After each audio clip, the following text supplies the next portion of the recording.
မင်္ဂလာပါရှင် Orient Palace Hotel and Resort အင်းလေးမှာကြိုဆိုလိုက်ပါရရှင်ဒီနေ့မှာတော့ Orient Palace Hotel and Resort အင်းလေးရဲ့ Lotus Villa အခန်းအမျိုးအစားလေးကိုမိတ်ဆက်ပေးတော့မှာပဲဖြစ်ပါရရှင်အတူတကောလိုက်ပါကြည့်ရှုဖို့အတွက်ဖိတ်ခေါ်လိုက်ပါရရှင်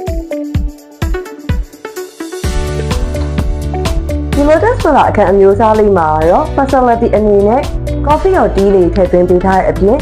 mini bar လေးကိုပါထားရှိပေးထားတာပဲဖြစ်ပါရရှင်ဒီ Lotus Villa အခန်းလေးရဲ့ဝင်ချင်းမှာတော့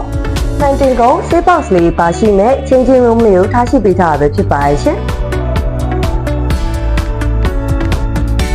ဒီ Lotus Villa အခန်းအမျိုးအစားလေးရဲ့ညာဘက်ချမ်းဝင်လိုက်တာနဲ့ကျယ်ဝန်းလိုက်အိတ်ခမ်းလေးကိုတွေ့ရမှာဖြစ်ပြီးတော့ double bed အမျိုးအစားလေးပဲဖြစ်ပါရဲ့ရှင်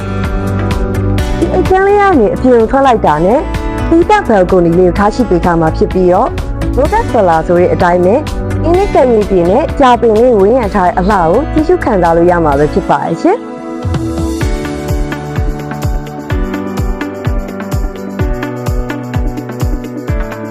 အခန်းလေးရဲ့ညာဘက်အချမ်းမှာတော့ဧည့်သည်တော်များသက်တောင့်သက်သာနဲ့အပန်းဖြေအနားယူနိုင်ဖို့အတွက် living room လေးတည်တံ့ထားရှိပေးထားတာပဲဖြစ်ပါရဲ့ရှင်ဒီ living room ကနေထွက်လိုက်တာနဲ့ကြာပင်လေးရဲ့အလှကိုခံစားဖို့အတွက်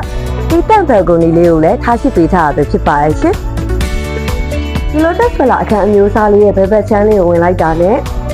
bathroom toilet လေးတွေကိုထားရှိပေးထားတာဖြစ်ပြီးတော့ဒီမှာမှမရနိုင်တဲ့ vibe လေးကိုရရှိစေတဲ့ wooden bathtub လေးကိုလည်းထားရှိပေးထားတာပဲဖြစ်ပါရဲ့ရှင်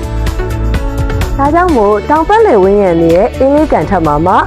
စာပင်လေးကိုဝင်းရံထားတဲ့ Orient အင်းလေးရဲ့ Lotus Villa အခန်းအမျိုးအစားလေးမှာတစ်ခါတစ်ခေါက်လာရောက်တဲ့ခုဖို့အတွက်ဖိတ်ခေါ်လိုက်ပါရစေရှင်